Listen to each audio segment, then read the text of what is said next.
Hi there, and welcome to my study. Thank you for joining me in the first of a series of weekly reflections that I've called Manna Moments. Here I'll be looking at some Bible passages that are feeding me during this journey through the COVID-19 epidemic. So, why Manna Moments? Well, after Easter and Jesus' resurrection, the daily Old Testament readings remained with the story of Exodus, with the liberation and departure of God's people from Egypt as they moved through the desert and as they began to search for the land that God had promised them.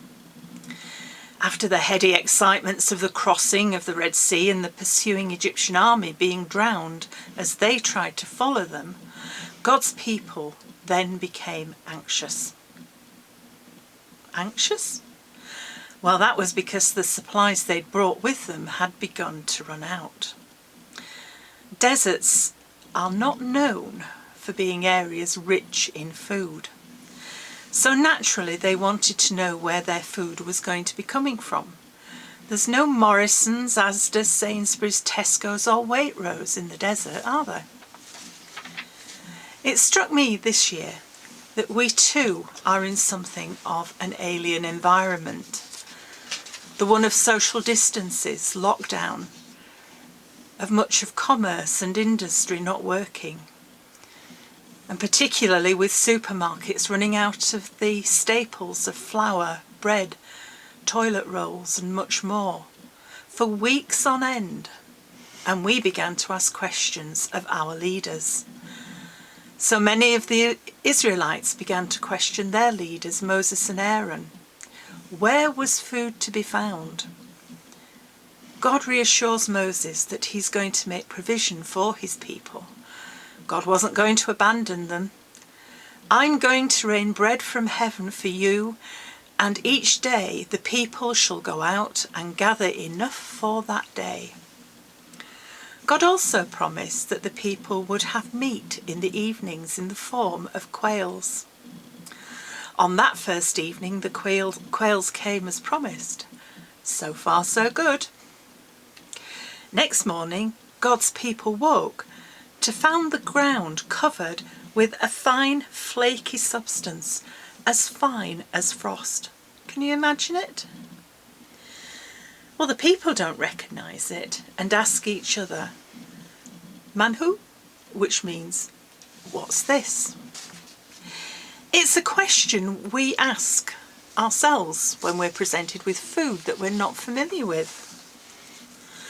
Now, I can imagine the older women, the experienced cooks, discussing it among themselves. Perhaps they sniffed it, rolled it in their fingers, and then some brave soul carefully tasting a bit. Later in the books of the Bible, manna is called bread of the mighty ones or food of angels. Phrases that became the inspiration for one of my favourite hymns, Guide Me, O Thou Great Redeemer, a hymn much beloved of Welsh rugby crowds belting out bread of heaven, feed me now and evermore. From this gift of daily manna, daily bread, God's people learnt that God would give them enough for each day. They couldn't keep it or hoard it as it went off.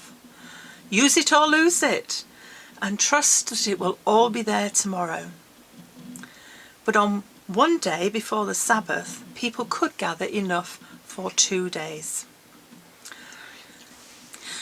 When Bible reading and prayer becomes of our daily life, it becomes to us like manna in the desert. Soul food, if you like. What's feeding you this lockdown? Waving at your neighbours, phone calls, FaceTime, video calls, Zoom meetings, Skype calls, chats on the phone, or those chats over the garden fence, perhaps greeting those we pass on the streets. Gathering manna and quails in the wilderness helped shape and define God's people as a congregation. They gathered together, perhaps swapping recipes for this manna. They were shaped as much by this mundane day-to-day work as much as when they gathered for the Sabbath worship. We too learnt this early on in lockdown. So however we do it, we gather together, either on social media or maybe coming outside of our homes on Thursday evenings to applaud all our key workers. For me, the manna moment of this Bible passage was the importance of gathering and of being a community of God's people in whatever medium we chose to use. What's your manna?